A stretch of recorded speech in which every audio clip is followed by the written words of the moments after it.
Hello, mental health warriors. My name is Dave too, and I am here with ShePosse today. And we are going to be talking about creativity and mental health as always, but we're also going to be talking about one of my favorite subjects, which is street art. And ShePosse is also a street artist, and she will be talking about some of the work that she does and yeah, some of the stuff that she's done and some of the stuff maybe that's coming up too, if we get a little preview of that. So yeah, let's just go ahead and dive right in. Thank you, first of all, for being on my show. It's wonderful to have you. And I'm excited to get into some of the things that you've been working on as a producer of the sticker movie, which is really amazing and doing great things in the sticker art community right now. And yeah, we can talk about mental health and all of that. So if you would like to just give a brief introduction of yourself and tell us a little Sure. about you. Yeah, thank you so much, Dave. We were on a few minutes earlier for the folks out there, and I'm so happy you wore that shirt because that's how Oh, we started. That's how we started our first conversation and our first interaction. I had followed you on Instagram, and in one of the shots you were wearing that, and I DM'd you, and I said, "Tell me about your mental health." So yes, I here remember that. Yeah, here that was we are amazing. talking about mental health. It's kind of full circle. Totally. Yeah, so I go by the name ShePosse. I've been an artist literally all my life since I could, hold the whatever I could to create. And my day job is a graphic designer, and I've been a fan of street art for years and years. I grew up in New York. So of course I was immersed in that. I live in California now. And so yeah, I just got the courage to start doing it on my own, starting with stickers, which you're very familiar with, Dave, too. Um, and then stickers weren't big enough. I wanted to make a louder statement, and also use a different medium as an artist. And I started doing freehand paste ups. So for those in the audience who are not familiar what paste ups are, it's basically thin pieces of paper. And also, if you're not in the larger city, you may have not seen them. It's thin paper. You use glue. The glue is flour and water. And what we do is just paste it on not private and not on anybody's property, but on public spaces. So that's a That's little bit about me. yeah. So yeah, thank you for that introduction. Excuse me. Um, what you went from stickers to wheat paste. You had to go bigger. I understand that. What sparked you? Were there specific artists that you saw um, doing paste ups that kind of inspired you to do your own? Yeah, well, of course, somebody mutual that we respect is Shepard Fairey. Um, and of course, I've been a fan of his for a very long time. Actually, that's how my name came about. But yeah, just, going down the rabbit hole of becoming part of the sticker community.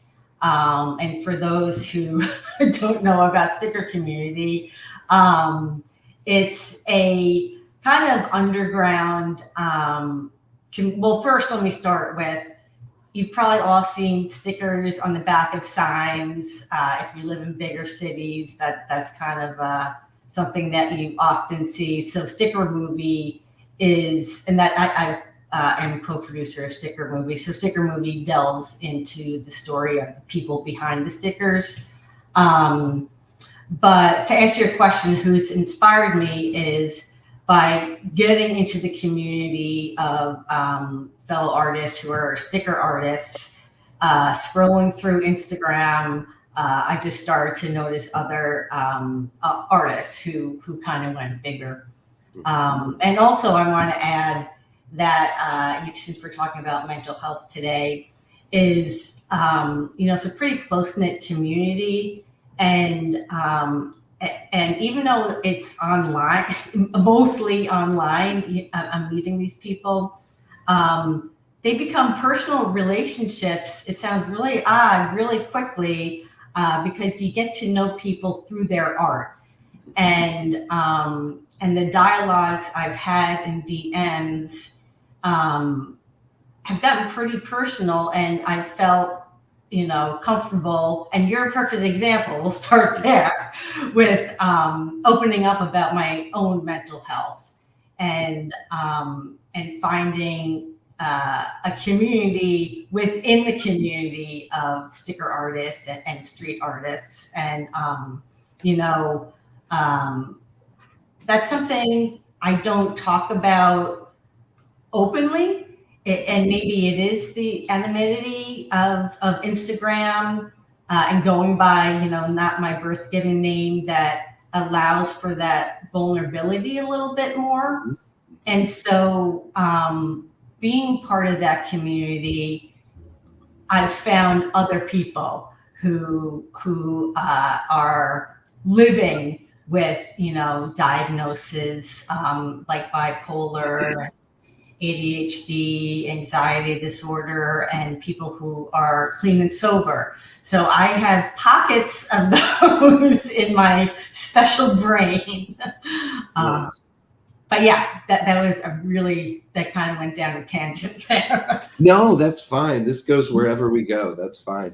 Can you tell us about some of your art specifically is kind of geared toward female empowerment, and I love that. That's wonderful. Can you tell us how the name ShePosse came about, and how Sure. you started to embrace that identity? Yeah. So again, bringing it back to Shepherd Ferry, I became interested in his NFT project. I guess this is going back maybe over a little 2 years ago. Mm-hmm. And so started to explore that project because I was curious about him stepping into that medium. Mm-hmm. And so I dug into his Discord, and became part of that community. And so I quickly noticed, becoming part of that community, again, you're anonymous. I had a different name at that time.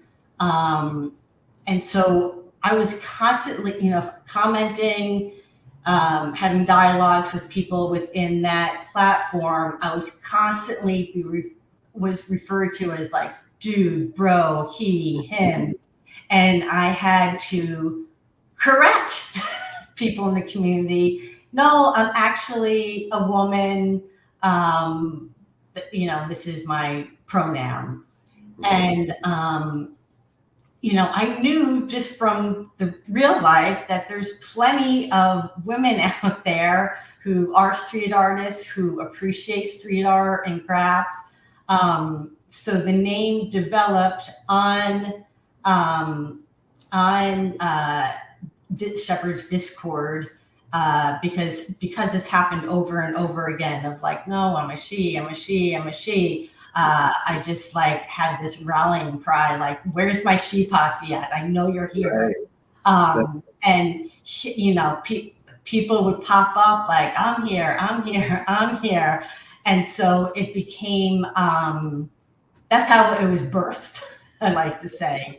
And so it's kind of a play off of Shepherd, SHEP, Shep, that, that's his nickname, at least like in the Obey community. And then Posse, of course, playing off his Andre Has a Posse sticker. Right. And kind of combining that. So that's where the name was born. And then when I decided to, and it's also within that community that I'm like, okay, I found my ShePosse here. Mhm. I'm playing off of his sticker. I want to make my own stickers.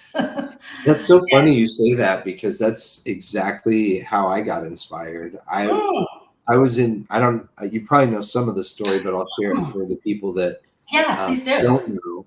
I I saw the Andre the Giant Has a Posse stickers all over New York. I was there. I was Mm, late to the game because I wasn't there until until right after 9/11 mm, to help with the recovery efforts there.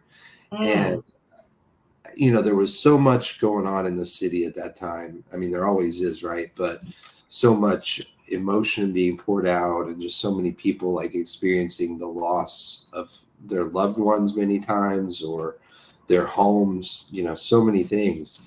And that was the main, thing that I got. But during all that time, I was noticing all these stickers that said Andre the Giant Has a Posse. And I was like, wait a minute, how does Andre the Giant have a posse? He's not even alive anymore. But at the time there wasn't tons of information like available about it. It wasn't as well known as it is now. So I went home after that and started researching because it just stuck in my mind. And I took pictures of some of the stickers. And I was like, what is that? What could that possibly be? And found out about the manifesto of phenomenology and all of that. And I was just intrigued. I was like, what could, I have to get in on this. I'm going to make my own stickers. And the stickers I made first were the banned Comic Sans stickers because at the time Mm. I was like, oh, Comic Sans is such a terrible font. Now it's my favorite font, but I flipped 100%. But anyway, so which as a designer, I shouldn't say that, but Mr. Gray Monsters. But yeah, at the time I was one of the main, I guess, like proponents of font snobbery, I guess Right, at the right. time. Yep. Being a designer, I So, get that. yeah. But anyway, yeah, Shepherd has inspired a lot of people, and Mhm. then from the stickers I started making, I started trading with other people, and you know how that goes. You start seeing there's a worldwide community of people that are making stickers and sharing them around the world. And the cool thing that I like about stickers is they can go anywhere, even where you can't. So when you mail them to people on another continent, even, you're kind of like getting up, you know, uh, where you may never even visit, which is Right. really cool. And I love that aspect of it, and I love the community of it, and I love. I've made lifelong friends through stickers. So Absolutely. Absolutely. Yeah. I'm happy that we're speaking to or having this dialogue with an audience that isn't necessarily aware of this community. And right, absolutely, now, like, it's just fulfilling in the sense that it gives an opportunity to do my own art mhm, and be anonymous. Like, so I don't have to get the backlash of, oh, not being confident in my work and, oh, I hate this. I'm really doing it for myself mhm. and for my mental health. Right, Really. which is a great segue into it because for me, I my diagnosis is bipolar disorder type 1, and I struggled a lot. There were many years that I didn't do any art, and when I just out of depression and all kinds of things, life pressure and all that stuff.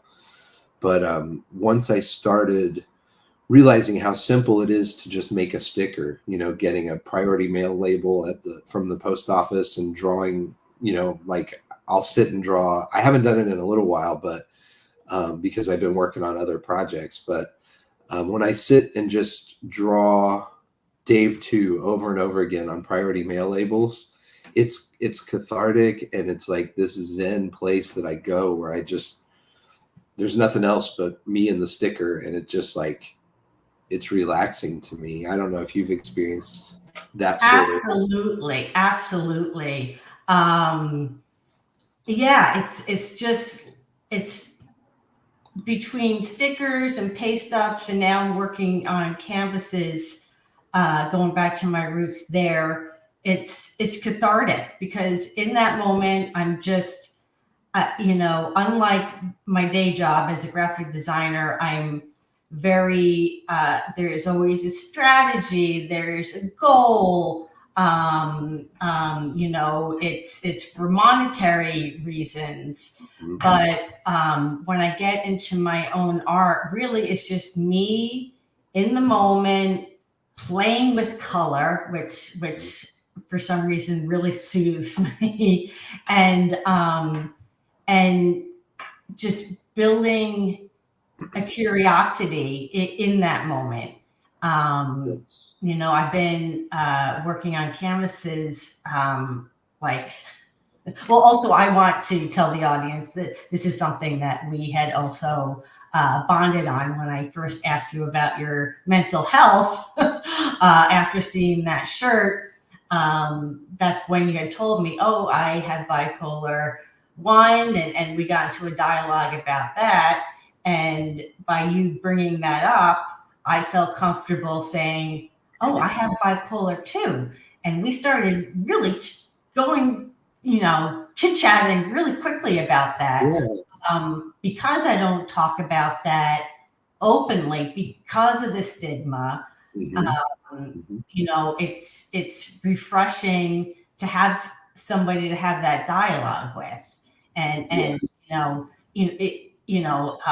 people who don't know, family members or friends, or maybe they do know family and friends who are diagnosed with bipolar. I think the stigma there is like, oh, that's scary. Are they going to flip on it? Are they going to flip on a dime and Hmm. go ballistic on me, or jump out a window? Which, in manic states, yes, like there's a very real possibility of hurting, oneself. But my point being is that um, it's really not scary, like that's why it's important to have this dialogue that, hey, let's talk about not only our struggles, but the really gifts that come from it, I think. And Yes, it is a double-edged sword, isn't it? Like, right, right. yeah, I've experienced a lot of creative bursts during a hypomanic episode, which Hmm. is kind of I've wondered if it's possible to control that and stay in a like almost below full blown mania, but just be able to be in kind of a hypomanic state where I'm ultra productive, ultra creative, and I'm positive. I'm a very positive person and Yeah, yes, you are. more social. I'm more social. Like I'll talk to any stranger and just be like, "Hey, how you doing today?" And it's Hmm. like it feels really good to be in that state. But then the downside is if it's not controlled well, it can become full blown mania, Hmm. which is a little scary for me Yes. anyway. Hmm. Yes, where things stop making sense, and it just for me, it's like everything's connected, even if it isn't. And I'm like responding in strange ways that come across as weird to other people. You know what I mean? Yes, absolutely. And I kind of want to backtrack, Sure. and, for the outsider who might think it's scary, it's really about, education and having these dialogues and building empathy, and not for outsiders who don't know, building empathy and having more of like a curiosity about it. Yeah. Having friends and family around who, when we are in that manic state or depressed state, to be able to talk about it, because a lot of times it could be very isolating. Yes. um, you know and and um, and prior to the diagnosis, I didn't know what was wrong with me. Like, all I knew is that I reacted to situations sometimes differently than other people. Mhm. I and can that's relate. when it is scary when I didn't have the education of what this was, and how you can live with it with the right tools, and learning about it, and medication, and creativity, really. Right. Brings it all back to creativity again. Yeah. Right. Yeah.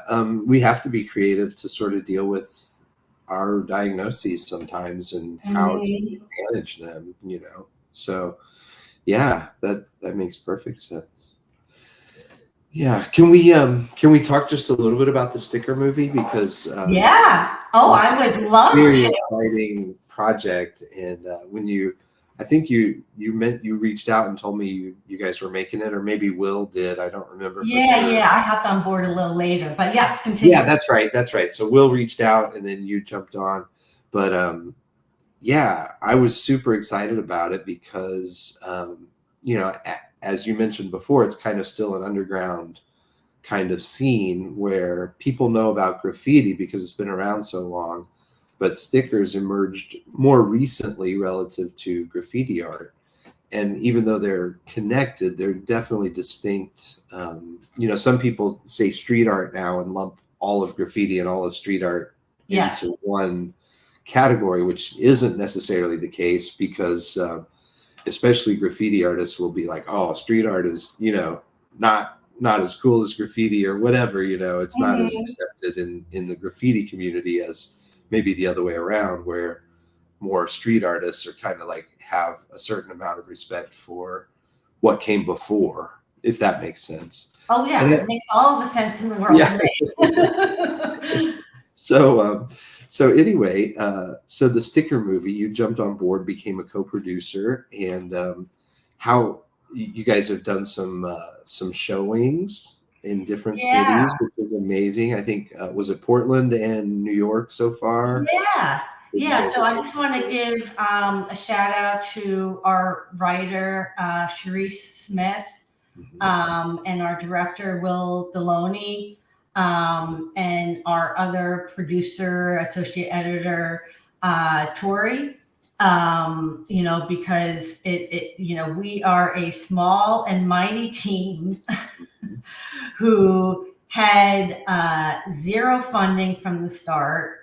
And really, it was the sticker community who helped us get from A to B, being the next chapter that we're in now, releasing it to the public. So I hopped on board a year and a half ago now. The film has been in production since 2021. And you were really in the beginning of that with Will and Sharice reaching out to you because I'm not sure if you brought it up on the show before, but you're very well versed in stickers, having produced and published a magazine, Peel, um, and let's see. Um, yeah, so like I brought up earlier, the sticker movie is really a love letter, and a way to tell the story about this community. Mhm. So recently we had our world premiere in Portland. Portland is arguably one of the biggest sticker communities in the world, and bringing up the world, this is a community that is global. Yes. And like you mentioned, a big part of the community is trading, and trading via mail and sharing one another's art with each other. And then most recently, at the beginning of the month, we had our East Coast premiere in Brooklyn, New York, where again, that's another big city where sticker artists exist. And yeah, so actually we're going to have an encore show January 16th and 17th. If you're in New York, it's at the Brooklyn Art House. Go to stickermovie.com. You can still see it. And our ultimate goal is, continuing to submit to film festivals, and we're looking for distribution for, so that global audience could see it. So that's a little bit about my involvement there, but certainly I would love to talk to you more about stickers and I love talking about stickers. So yes, stickers. thing. Yeah, because like I said, I've just got delved into the sticker world recently, but you've been part of the community for a long time. Yes. Yeah, I guess it's been since about 2001. So coming up on 23 years or something like that. Wow. That makes me feel old. Own it. Yeah. It's once I ran into, the stickers in New York, and I had been around graffiti art, and I had even had friends that were like, oh, you should get up with us because I think you'd be really good at it. And it just, at that time, it didn't really interest me, but street art was like the gateway drug for me to graffiti, because then I wanted to know where street art came from. So then I learned more about the history of graffiti and how street art kind of grew out of it.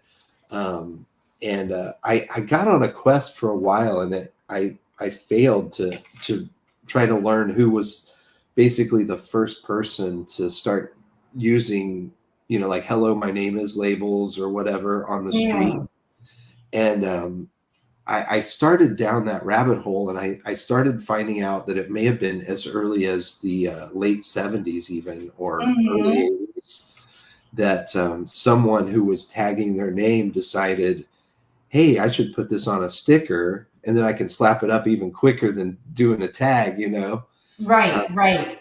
But I was getting further down that rabbit hole, but I thought it could be a whole documentary of just in like itself, the history. Right.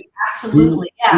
Who did it first? Right. Who started slap tagging originally? Right, and that's something that is not part of the film right now, but absolutely, that's a whole documentary within itself. And now, and today, back in the 70s, it was certainly, graffiti was certainly frowned upon by the general public. I'm sure everybody's familiar with the imagery of trains, of subway cars being, all tagged up. And I think it's now just becoming accepted a little bit more by the general public.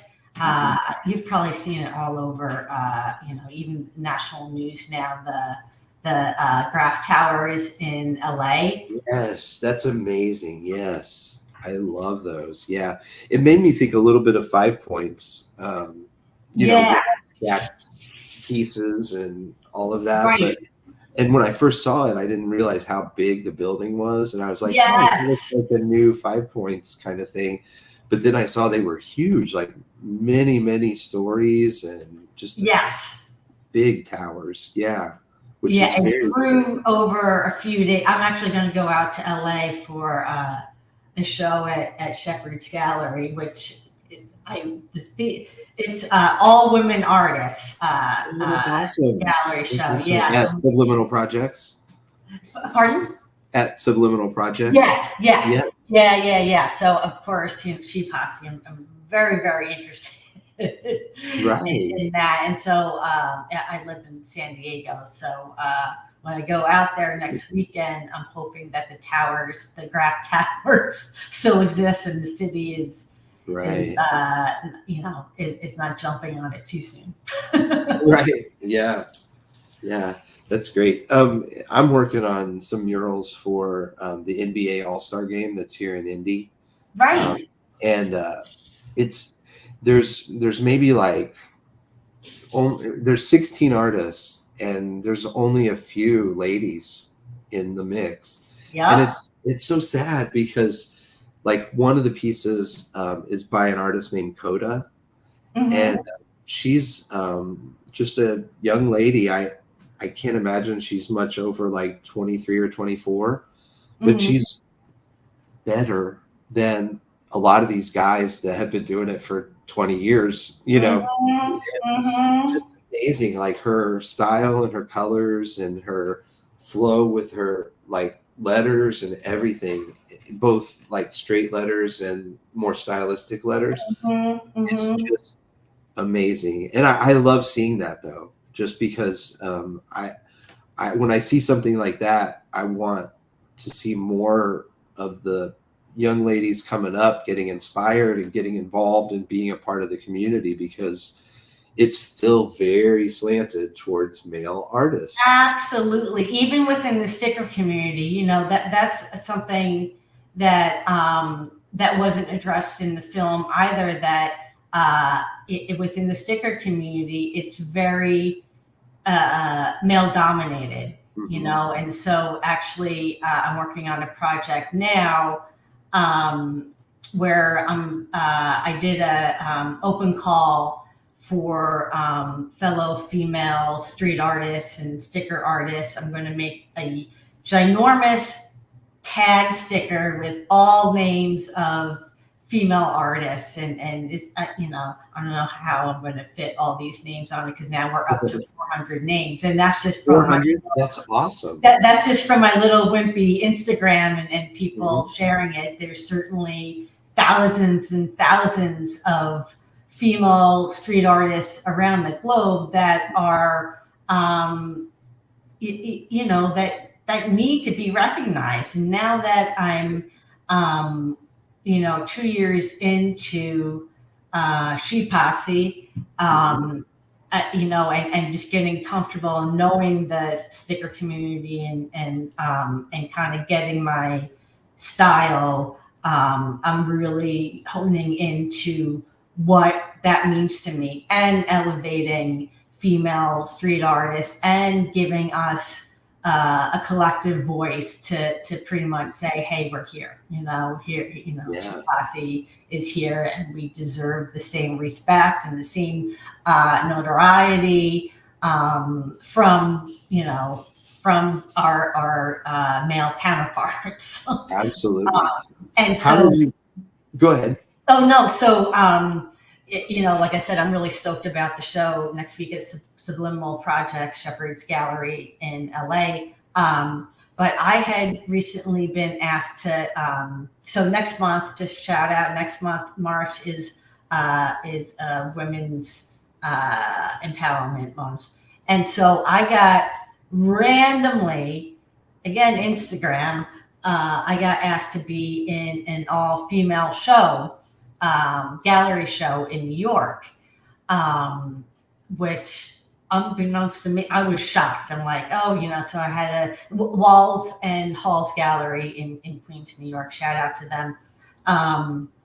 And so, yeah, they approached me, and the gallery owner said, oh, he did a deep dive on Instagram to find female artists that he wanted to have for this show in March.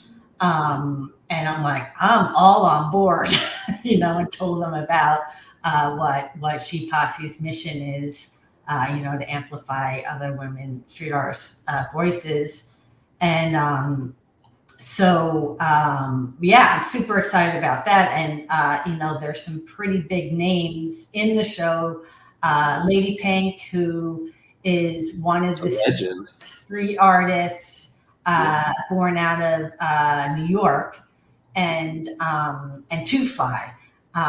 So big names. I don't know how I'm worthy of being on the same walls as them, but so this is a little bit of a tangent, but finding other female artists is just fueling my creativity and keeps me motivated to keep creating, because I'm constantly inspired by others' artwork. Whereas, like I mentioned, I've been a lifelong artist, and I'll go through spurts of creativity, doing art on my own, exploring with different mediums, but then I'll fall off for whatever, I don't know, for whatever It reason. happens. And so constantly, seeing in my feed, constantly trading stickers and having these dialogues with other artists keeps me motivated. So yeah, that was a little bit of a tangent. That's okay. That's what this is for. We can talk about everything. Yeah. One of the things that I've noticed too is we hit on it just a little bit about the differences between street art and graffiti and how they are distinct from one another. One of the things that I've noticed is that a lot of street art is more almost like logo driven. Like, Yeah. you know what I mean? Like it's more design oriented. And you as a designer, as a graphic designer, I wonder what your take on that is. Like how it's more. For graffiti art, your style is your brand. Like your the way you do your letters, Yeah.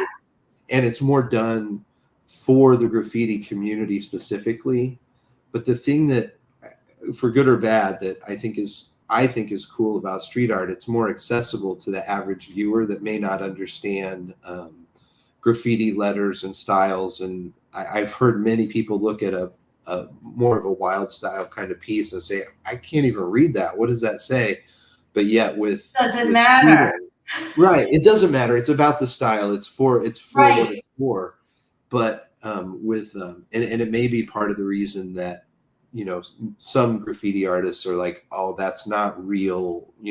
It's not a real like art form because it was done on the computer and it's, like, Right. you know what I mean? So Yeah. I'm not like, talking about street art and sort of the different genres that it kind of funnels. There's graffiti writers, and then there's, muralists, and then there's sticker artists, and then there's wheat paste artists. So that's, since I am not a graffiti writer, I don't know. I know very surface level of beefs that go on in that community. But being a graphic designer and artist, yeah, I admit sometimes I can't, I can't read what it says, or some people are like, oh, what, like for instance, NISA, what does that even mean? But from a graphic designer standpoint, the lettering is phenomenal. yes. Like being a pixel pusher and working with digital fonts, it's a real art form, graffiti writing. It really, really is. And that's why I'm really happy that it's getting the respect that it deserves, purely from a artistic standpoint. Hey, you can't read that. You try doing that. Right. And again, it's so many people are quick to judge instead of having more of a curiosity, about it.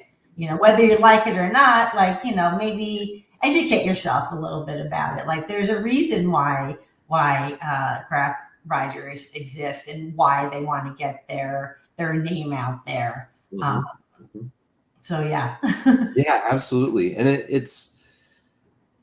think within the graffiti community, it's like writers writing for writers, but within the street art community, just as another kind of distinction, it's more populist, where it's like anybody can kind of understand this to some degree. If they see it, it has resonance with like advertising and, that sort of thing, where it's like, oh, they may not be advertising anything other than their own thing, but it's speaking a slightly different language, I guess you would say, a different dialect of something that is related but totally has its own presence in the street. So, Right. and that's And the other thing that kind of go ahead. that kind of some people see street artists and graffiti artists as competing for space, because there Mm-hmm. is a limited amount of public space. So, I believe we can all coexist and complement one another. But I'm kind of a hippie in that regard. Right, But right, exactly. And yeah, I think a lot of sticker heads and muralists and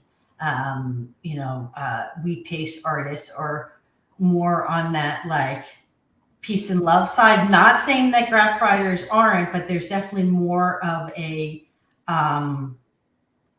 like I said, I don't want to speak incorrectly about it. I'm not knowledgeable, but there's more of a competition almost. mm-hmm. But bringing up, not being able to understand what something, reads or what this image means, that's the same thing about going into a physical gallery space that's curated. You don't necessarily have, just because it's in a public space, it's still art, just because it's not curated and up for sale doesn't mean that it's not art and that like that oh, you're supposed to understand it. That's Right. that's the nature of visual art, to have your own interpretation, Yes. not to necessarily make reason of it, because sometimes it doesn't have any reason. It's Right. just for the sake just of for its own sake. right. Yes. Right, And it's right. just a freedom of expression. And yeah, Precisely. and I love that about it. And there's a song, I keep going back to graffiti, but that KRS-One did, and it's called Out for Fame, if you haven't heard it. But he talks about how rap music used to be illegal, and the police would come and break up a party if they just would see them. And at the time, this was 95 when he wrote this song, and he was talking about how graffiti isn't corporate, so it gets no respect because it hasn't made $1 billion for some corporation yet. Yeah. But now graffiti is starting to become a commercialized, for good or bad, a commercialized thing. And yes, it is. Street art has been, almost commercial from the start, whereas with people making products, t-shirts and things like that with their own street art designs on them. And I think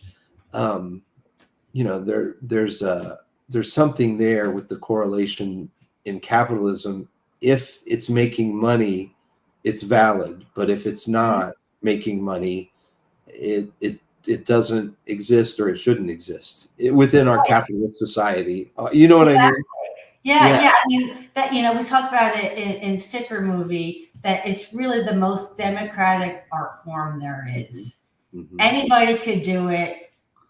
And anybody could put it out in a public space. Whereas a gallery is it is for profit. It's right. Being judged pretty much like, oh, is this good enough to be on our walls? But anybody can do stickers.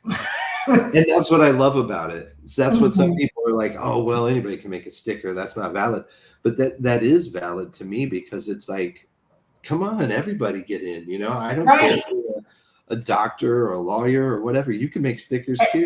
Well, and there are. Right. and that's kind of I love the anonymity of it, because honestly, the friends that I have in the community, that 90% of them, I don't know their birth given name. I don't know what they do, as their, the pay the bills, but I do know a more personal side of them because of their art, which is really, I think, more important than knowing what you do. Well, I mean, and it's a beautiful thing. It's special. It's special because you don't talk about in your day job like, hey, I have bipolar and it, and I create to help me stay sane.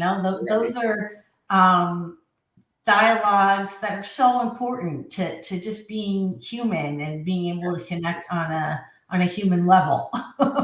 Yes, yes. So we had a couple of comments here. A Oh, while back, you mentioned I didn't even say. you mentioned. Oh, hey, Adam. Yeah, Adam runs the Mental Health Warriors, and Robert Brooker said "pixel pusher." This needs to be on a coffee mug, which I think Let's do it. that would be a cool Hey, cool make a coffee sticker. mug. I can make a I've never, sticker. Thanks. yeah, a sticker, coffee mug, a T-shirt. Yeah, I think it's cool to self-identify as a pixel pusher, because graphic designers, we have our own community too, where it's, we understand each other. I made a sticker. I don't have it right in front of me, but it says, it's just, the Robert Indiana Love, where the, Yes. yeah, I made a CMYK sticker that's just CMYK. I love it. And And it's that's got the thing. In the sticker community and we paste, there are little personal jokes that go on, right. you know, Absolutely. It which has is its own culture, which yeah, any culture yeah, has its own inside jokes and yeah, references sometimes. right. Yeah, I know exactly what you mean, and it's fun to be a part of that community and understand it. It is. Yeah, It's fun to be on the inside. Like there's Jesse Warner. Warner. I don't know if you're familiar with the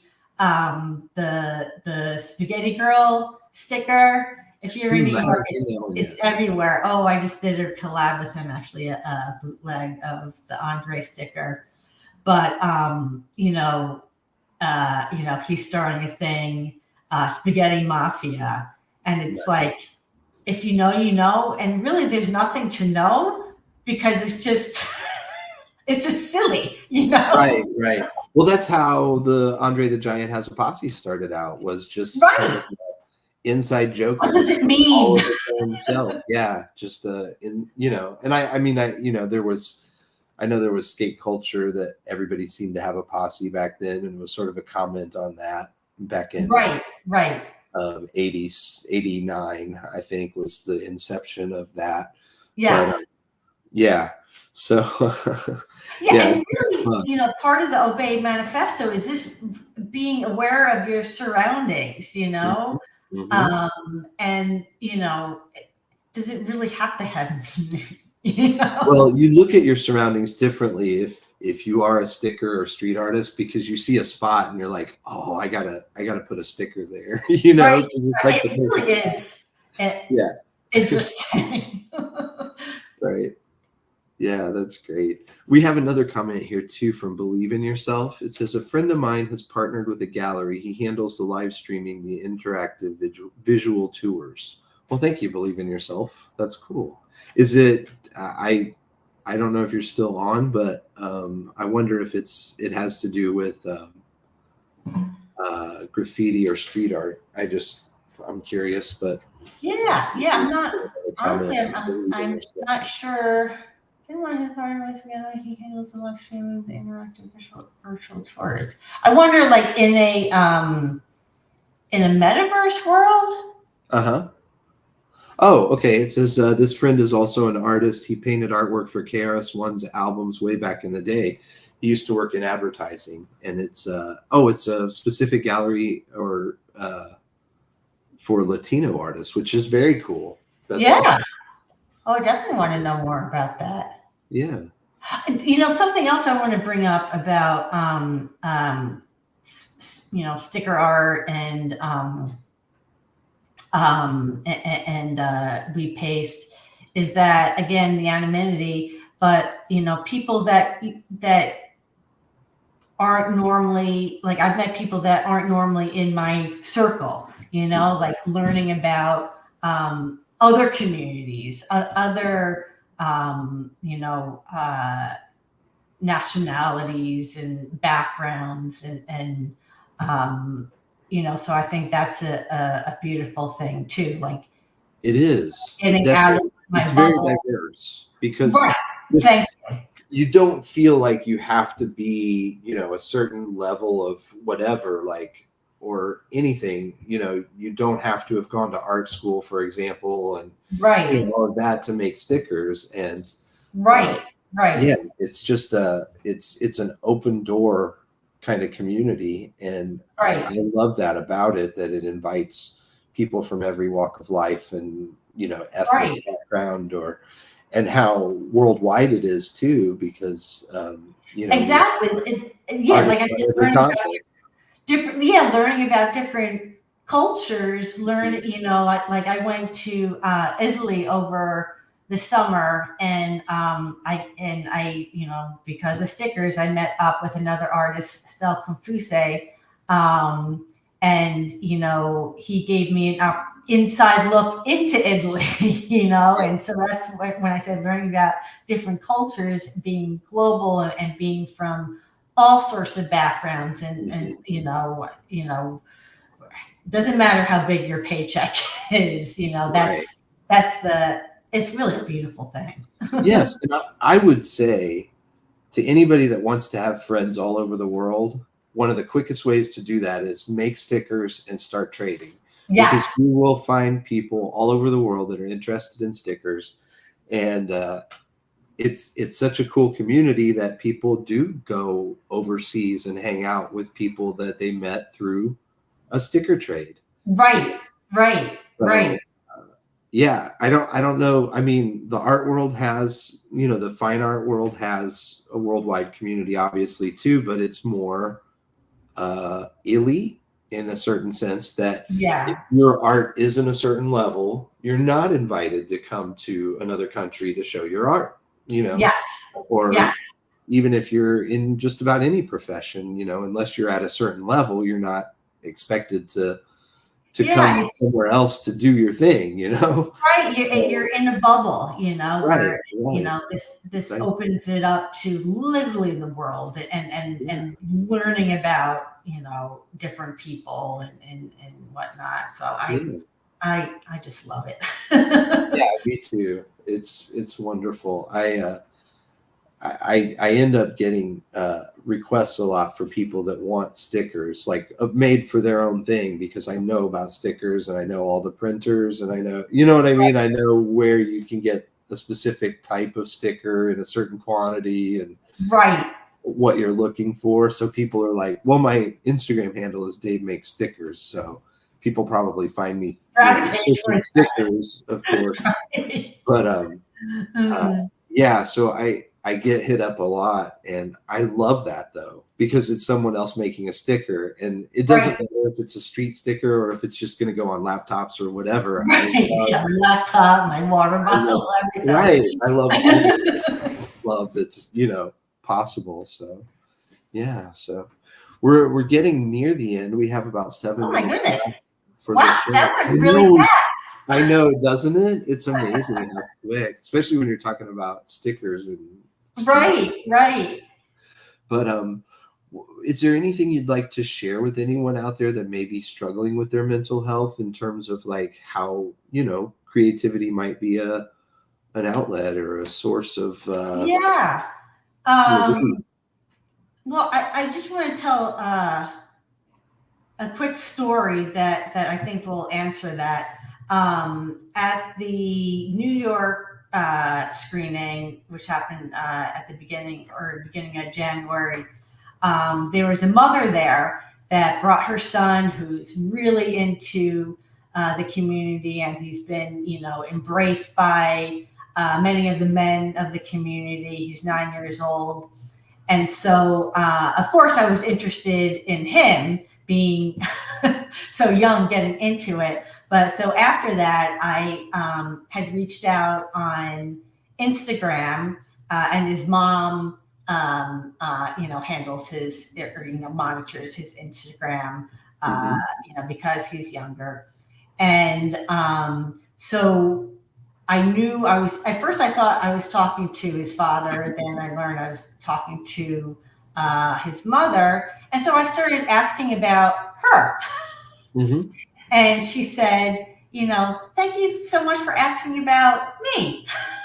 Being a mother, and she just started to open up. Being a mother I kind of lost my own identity. Mm. Um, and I struggle with mental health. And she opened up that she's clean and sober. So we had that in common. And so bringing it back to, anybody who's struggling, she had started to tell me about how she used to do her own art, and how she misses that. So I simply said, just do it. Just do it. Hmm. What's holding you back? You're talking about it, right? You miss Yeah. it. Just do it. So she, through that conversation, she just did it.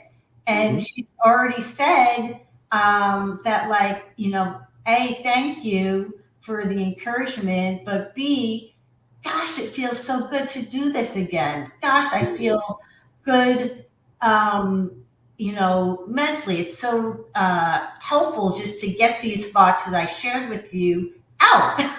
And so Hmm. I had recently done a collab with her. And well, first of all, when she said thank you, I said thank you right back. I'm not the one who did this. I just, gave you that nudge. Hmm. So my advice, bringing it back to that, is if you're an artist or if you're curious about art and interested, like, hey, how could this really help me with mental health? Hmm. Just sit down and start drawing and see what happens. Like we both said, it's very meditative, and you could start doodling. You don't necessarily have to make stickers. Just pick up any medium and experiment. You know, giving it as a suggestion for people who who do have bipolar, who have anxiety, like myself, diagnosed anxiety. It's just very soothing, and I encourage it. Absolutely. Thank you for that. Yeah, that's you could I couldn't have said it better. That's perfect. Yeah. It is so relaxing and so rewarding just to create. Rewarding, huge, yes. Yes. You get I'm sure that it produces endorphins in your brain and, helps with regulation of your emotions. I mean, Right. it's why I we don't have. know the science of it, but it's just very rewarding in the sense of, like, at the end of creating something. No, I don't like everything I create, but sometimes I'm like, wow, that's pretty freaking cool, Right. And then Right. when I discover, I don't know, like, I just started playing with metallic lines the other day. I'm like, wait, I kind of like this. Hmm. I'm going to make something else, and it kind of just builds. And that's a whole other conversation about how creativity just comes to you and evolves. But then I continue to get lost in the art in a good way, Yeah.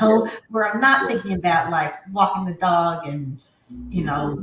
laundry and all the silly things that we need to take care of in life, and really taking care of myself in the most important way.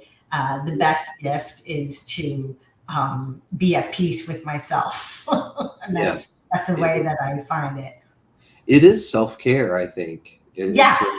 I use that, whenever I've been in the,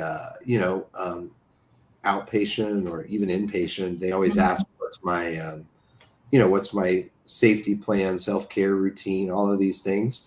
And I always include art as part of my self-care routine. It's Absolutely. almost, if not as important as, like, showering, brushing your teeth, those things that you do, Mhm. like meditation, yoga, whatever.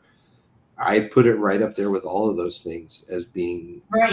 just as important for me. And So. you make it on your own time frame too. Mhm. Mhm. Something I'm getting concerned about is, like, okay, now I'm going to gallery shows. Am I doing it for myself now, Mhm. or am I going to put more pressure on myself? Absolutely, that's the razor's edge you kind of walk, right, where you're doing it. for yourself, but yet you want other people to enjoy it and see it and hopefully purchase it is Right. the idea, Right. right? Right. Yeah, yeah. But that's great. Well, we've I hit know. I see an we're at hour. time. So yeah, this has been wonderful. Thank you so much for being on Creating to Heal with the Mental Health Warriors, and I wish you all the success with your show and with Sticker Movie and all of the wonderful, amazing things you're doing. I'm so happy for you and so happy to have you on the show. So thank you so It's much. a pleasure, Dave. This was a great conversation. Yes, and I'll just say this is my little tagline. I forgot to say it last time, but let's let creativity be our guide on our mental health journey. So thank you again. Thank you. All right.